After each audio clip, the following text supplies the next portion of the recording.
What are the signs it's time to rebrand your healthcare organization? So really, there are three signals we see over and over again. One, you've evolved as an organization, but your brand has not kept up. Two, there's market confusion. So patients in the marketplace don't really know what you offer or why they should choose you. And then three is really the kiss of death. It's your own internal misalignment. So your own staff cannot articulate your mission or differentiate you from competitors. We saw all three when we helped a telehealth service called Remedy evolve into CareHive. They had transformed their care model. So it was tech-enabled, virtual first, but the brand still reflected an old story. The rebrand positioned them for scale and clarity with a promise that really matched their ambition. A lot of leaders think of branding as just logos and taglines. What's the risk in that mindset? The biggest risk is treating branding like decoration instead of infrastructure. So I read a great quote once, not my own, but it said, branding is intention made visible. But I think in healthcare, it also has to be felt through the tone of your emails, the look of your waiting room, the clarity of your billing process, all those really, really important touch points. We often remind clients, your brand is every interaction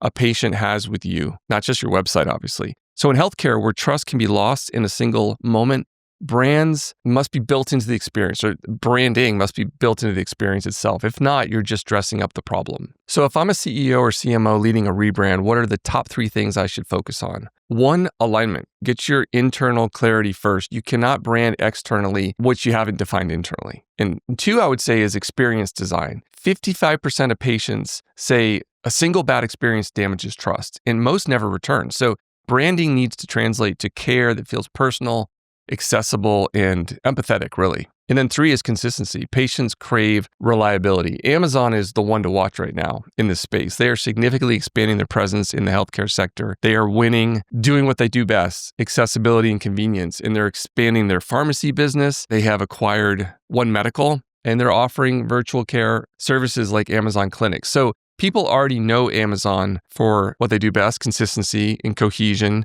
But that translated to the healthcare space will really build long-term loyalty. What's one element that's often overlooked in healthcare rebrands? Tone of voice. A lot of healthcare organizations still sound like robots or worse, like lawyers, but I would say consumers today expect healthcare to feel human. Empathy is a competitive advantage. The stats absolutely back it up. 60% of patients say that care and compassion are the most important factors when choosing a provider. So your voice on your website, in your patient emails, your on-hold music, the tone of that, all of it matters more than ever.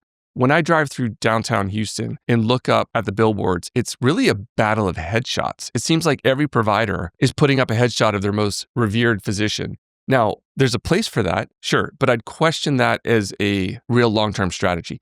MDs move around, but the institution, the clinic, the hospital system's core values and ethos needs to be enduring beyond any one person or technology. I often feel like they're talking to themselves. It's really inside baseball, which can be dangerous in the long run. Healthcare is so highly regulated. How do you execute a rebrand without confusing patients or creating operational chaos? It all starts with change management, a brand migration plan. That means phased rollouts, coordinated communication, and internal training so every patient touchpoint feels seamless. One of the most important lessons, do not spring this on people. The messaging, the new brand. Educate first, reinforce through signage, staff scripts, portals, and patient outreach. We've seen opportunities to do things like even updating on-hold messaging and appointment reminders to make the transition feel intentional and thoughtful. When Baylor Scott White acquired First Care Health Plans, which is a West Texas health plan offering, they came together and unveiled a bigger, better Baylor Scott White Health Plan. And our efforts at the beginning primarily focused on internal stakeholders, so rallying the troops internally. Nothing should be overlooked there, whether it's hosting lunch and learns for employees or having a really robust employee portal with weekly updates from leadership, or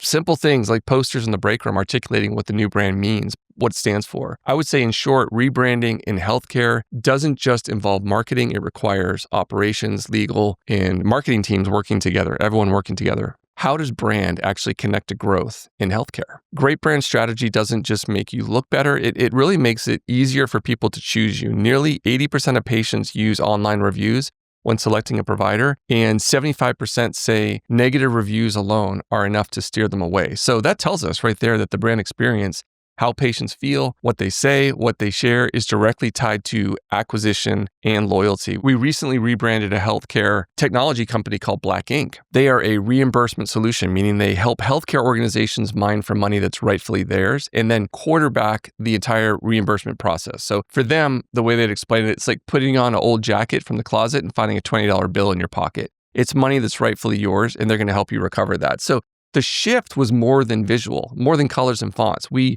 repositioned them as a strategic ally to CFOs and to billing teams, not just a tech solution. And that's the difference. So that really helped drive new partnerships, better alignment with their mission, and over time, measurable growth, which is what we want. Healthcare branding today isn't about slogans, really. It's about trust. It's about clarity. It's about human connection. And the brands that win are the ones who make people feel cared for and understood and confident in all the moments that matter.